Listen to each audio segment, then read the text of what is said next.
and maybe this goes back to your value of connection, and you'll know this as well as anybody as a therapist, the idea of mentally making that realization to say, I don't want that. I want to make different choices. I want it to be different. But then to actually believe it, right? To actually get, because that anger that you Yeah. feel, right? That's that is to actually genuinely say, I'm going to move past that and I'm going to be happy again. How do you do that? How do you make it real for you to where it's not just an aspiration?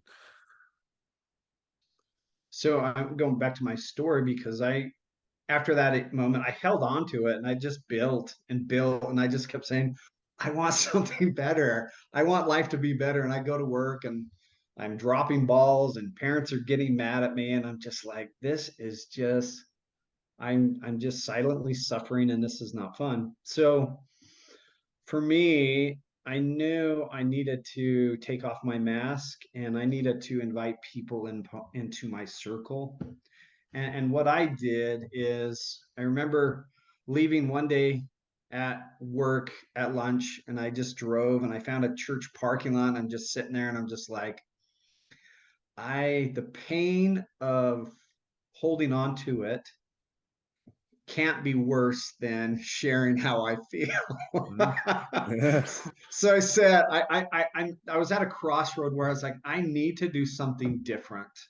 I need to do something different than just holding on to my mask, going home, because my kids are seeing this, The and mask is probably coming off anyway, right? It's starting to come everybody off. everybody else is seeing this pain. So I remember pulling out my phone and just I started texting 14 people in my life, and there were people in my family, people in my church group, people in my neighborhood, friends that I had, and I said, "Hey, I'm struggling. I want. Can you guys come over to my house? And I want to just tell you how I'm feeling and what I'm going through." How And hard was that to do that for you to oh, actually send out text? it was extremely, extremely humbling and hard because at one time, Terry, like I wrote out this long message and then it erased, and I was like, okay, good. I at least spoke it. So I had to get back on, write another text and send it. And what was amazing is I wrote it up and it was hard, and I sent it, and then it was liberating. But then it's like, okay, I sent it. Is it actually, are people going to show up for me? So I went home from work and I just wondered what's going to happen. And 7 o'clock rolled around and people just started coming over. And I'm like, oh my gosh, this is actually happening. Mm. And the reality that I was going to have to share started to build up. And I was like, oh no, it's real. But in actuality, I think I called my own intervention. Yeah. People know the term intervention. And I sat in my living room with all these people and I just took off my mask, that heaviness, and I just began to sob and just say, this is how hard it is. This is what I'm going through. This is what I'm holding on to. And again, for a male to just openly express how he's feeling and how heavy it was I mean, it could be humiliating, but it was, in a sense, yeah, my vulnerability really came out to tell people how it was. And what I found is when you're going through a traumatic event, people probably don't really know how bad it is until you tell them.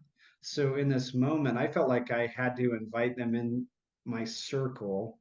Once I invited them in by telling them what was going on, then people could ask questions. People could help me. People could support me the way I needed to. But up until then, it was like they were on the outside, like, what should we do? I don't want to say the wrong thing. People don't know how to help someone that's going through a hard time.